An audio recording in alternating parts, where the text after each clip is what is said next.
ஒருவன் நீதிமானுக்காக 5வது அதிகாரத்திலிருந்து பாருங்க. ஒருவேளை ஒருவன் நீதிமானுக்காக மரிக்கிறது அரிது. யாராவது ஒருத்தவங்க பார்த்தா நீதிமானுக்காக ஒருத்தவங்க யாராவது எங்க மரிப்பாங்க?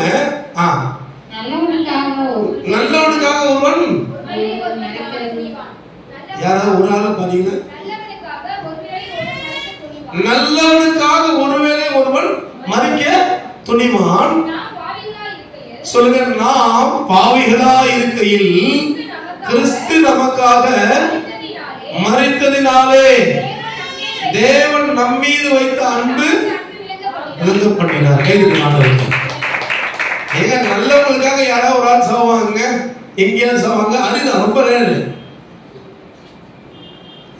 நல்லவனுக்காக யாராவது எங்கேயோ ரேரா சாவாங்க. ஆனா நீங்களும் நானும் பாவியா இருக்கும் போது, நீ நானும் பாவி அக்கிரமக்காரன் தெரிந்து உனக்காகவும் எனக்காகவும் என் ஆண்டவராகிய கர்த்தராகிய இயேசு கிறிஸ்து கல்வாரி சிலுவையில் மரித்தார்.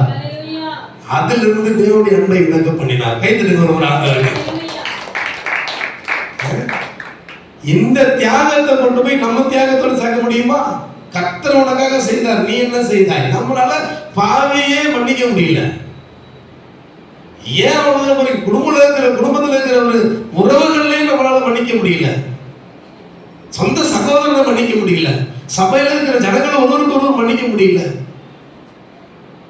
ஆனா அவர் மரிச்சாங்க பாவியா இருக்கிறவங்களுக்காக. எதை போய் கம்பேர் பண்ண முடியும்? நம்ம அவர் செய்த செயல் பலத்த கிருபை உள்ளது. ஹல்லேலூயா.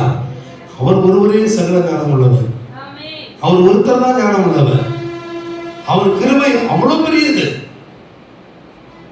நம்மளால சின்னதா ஒரு கணவன் மனைவிக்குள்ள இருக்கிற சின்ன பிரச்சனையே சரியா மன்னிக்க முடியாத சூழ்நிலை. அக்கா தங்கச்சிக்குள்ள மன்னிக்க முடியல, கூட பிறந்த சகோதரர்களுக்குள்ள மன்னிக்க முடியல, பிள்ளைகளுக்கு பெற்றோர்கள் செய்யக்கூடிய காரியங்களோட மன்னிக்க முடியல. ஆனா இயேசு இதெல்லாம் பார்க்கவே இல்லை. இந்த சவரில் மிஸ்டேக் எதுவுமே தெரியல, நமக்காக பலியானார். ஹல்லேலூயா. இதுதான் தேவனுடைய அன்பு. நண்பனா